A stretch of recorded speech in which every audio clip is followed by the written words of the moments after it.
Mascarenas-Arnold. Coach Riley? Okay, all right. Yeah, super proud of this football team. Just all that we've been through to turn around here on a short week, come play the way we did.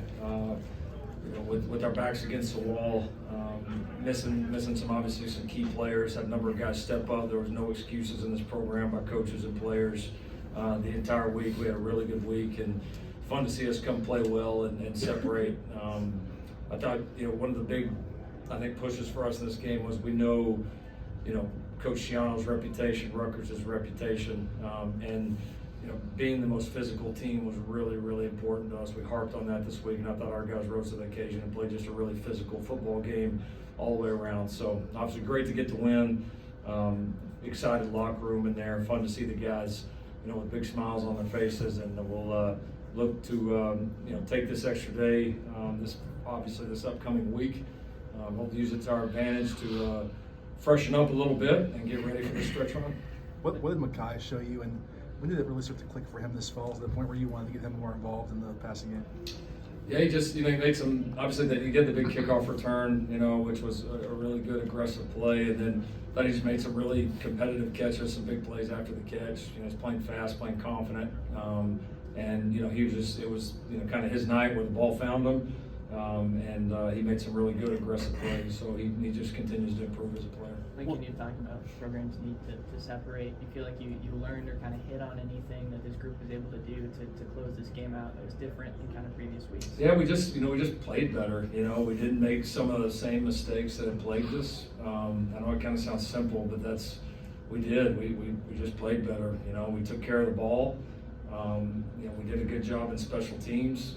Defensively, we needed to do a better job on third down. It wasn't our best third down game. I haven't seen the final stats, but we did a great job of limiting their points. We did a really good job on red zone defense, and had some big stops there. So just winning football on all three sides. What went into putting Makai back there for kickoffs, and how big of a spark was that 80-yard return? It was a big spark. We've always felt like we've got multiple good returners, and I think the feeling was to let Zach really zero in on punt returns, and then they give Makai a shot to really zero in on kickoff returns, which was a great move by Coach Doherty and crew, and obviously paid dividends. Third quarter, they cut the lead, your lead to 8. What do you see from just the resolve of the group with the game a little closer at that point?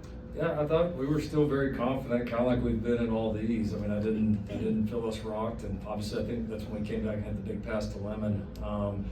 There early in that drive that kind of got the momentum right back on our side. So, no, I mean, there really hasn't been panic with this group in any of these games, and there wasn't tonight. And I thought we had a great mindset, and we did a great job closing it out. Miller, you hit Makai often the past 2 weeks. What's it been like developing that chemistry with him? Obviously, a 100-yard game today, kind of like a breakout. Yeah, it's been awesome. I think you've seen him kind of slowly build towards a game like this since he came back. Just from being out, obviously having him healthy, really helps us offensively. I don't think anyone's surprised by that. He's a heck of a player, and we all know that, and seen that throughout practice. So, awesome to kind of see him show that in the game atmosphere. Lincoln down 4 of 5 starters in the secondary. How do you see that group respond? We did a good job. We got a lead early, and so probably put them in a position where we were going to see a little bit more throw game. But no, our guys did a good job. We had to move some positions around. I mean, we got really thin really quick after the end of the Maryland game, and so we had to be pretty creative. And I give Coach Bell, Coach Land, those guys credit. We got some guys ready to play. Plus, some guys stepped in there. We made a few mistakes, but we were competitive. We tackled well, and made some of the big plays when it counted. With the way the O-line played, just punching in 3 touchdowns in the first half like that, running the ball, how big of a momentum boost was it for the O-line? Guys played good. It was a physical front.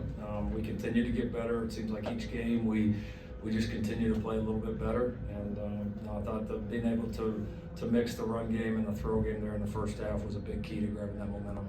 Like you talked about, just keeping that same energy this week. Just played a very clean game. So what was your kind of mentality, heading into this one, responding after the last couple of weeks? Yeah, I mean, I think I'm not going in this game thinking about any other game. I'm going in this game the same approach I've always had, which is continue to make the next right decision, continue to execute, trust at a high level. So You know, Coach Riley does a great job putting us in situations to be successful, and you know how many attention it had to help us, you know, be in the right spot. So that's always gonna be my mentality. You know, win or lose, just continue to make the next right play for our offense. Coach, with the injuries, I know you've coached for a while now. Is it unprecedented what's happened with some of these defensive injuries, or have you been around teams where you have to deal with so many?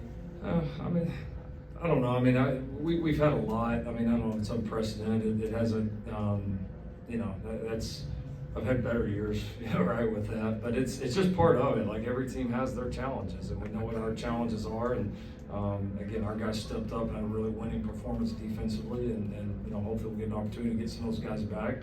But even if we don't, then there's several guys that are going to grow up and learn a lot from this win and the way we played tonight. And we're, you know, and we just. Again, we're a no excuses program. We've got a no excuses mentality right now. Like, whatever's stacked up against us, like, we really don't give a damn. Like, we're just going to keep going. Easton, 4 sacks for the defense in this game. What kind of clicked for you guys? You were able to get after the quarterback tonight. I thought today was just a good representation of the true identity of our defense, playing physical for 4 straight quarters, not really taking our foot off the gas, regardless of how things were going. Not everything was perfect tonight. But I think we played physical, we played fast, we played hard, and we showed well. Miller, how did you enjoy your role of playing punter for one play? Well, I punted in high school a little bit. I don't know, maybe not something I'll do every single week. But I feel like they were inside the 20. Yeah. Yeah, I like you bounce. Yeah, it was a good bounce. I'll take the bounce. No pictures in the stat book. No doubt. For Miller and Easton, what does this do for the locker room, just to snap the skid, to close one out? Is it relief? How would you describe the feeling that this brings upon you guys? Yeah, I don't know if it's relief. It's just much affirmation of, you know, who we are and what we believe in. And you know, give a ton of credit to the guys in that locker room, the staff, with the whole program on how we continue to come together and continue to fight through adversity. And yeah, it's great to close one out, and you know, hopefully we get on a run here in the back half of the season. What makes Woody unique, especially all the running backs that you coach, that you've been here? He's a versatile player. He is. I mean, you see him run with physicality. You see the ability to break big runs. He obviously catches the ball well. He's a good pass pro. I mean, he's just he's a very versatile, very complete back that has a really good attitude and works hard every day and just competes all the time. And that's obviously a great mixture for running back. Going back to Mekhi, all of his receivers have their own strengths and skill sets. What's the thing that he does that you think kind of separates him, that is kind of his identity as a receiver? Yeah, you know, he's a little bit of the same answer. He's kind of one of those guys, like, I don't know that he's like great at anything yet, but he's really good at a lot of things. You know, route running, all of those things. He doesn't have he's got a lot of room to grow as a player, but his skill set, there's not a ton of like things that you can look at and say, well, he just can't do that. You know, he's a very versatile receiver. He's got some yards after the catch. He's strong, and he's just going to continue to grow and get better and better. Again, you've taken a lot of accountability after the last couple of losses. Is there anything you feel like you kind of did differently as a head coach tonight, or just kind of stayed the course? I'll stay the course. Yeah, I think you know, when you have adversity, it tests your resolve and it tests how committed you are to the process and the things you do. And going through this last few weeks has made me even more sure of where I'm at and what we're doing. Thank you, gentlemen. And also want to say congrats to Dave and the guys over at the Dodgers. That's freaking awesome. I mean, how cool is that, just in our city, to have, you know, all these things going on? So awesome for them. We're obviously pulling for those guys. Go fast.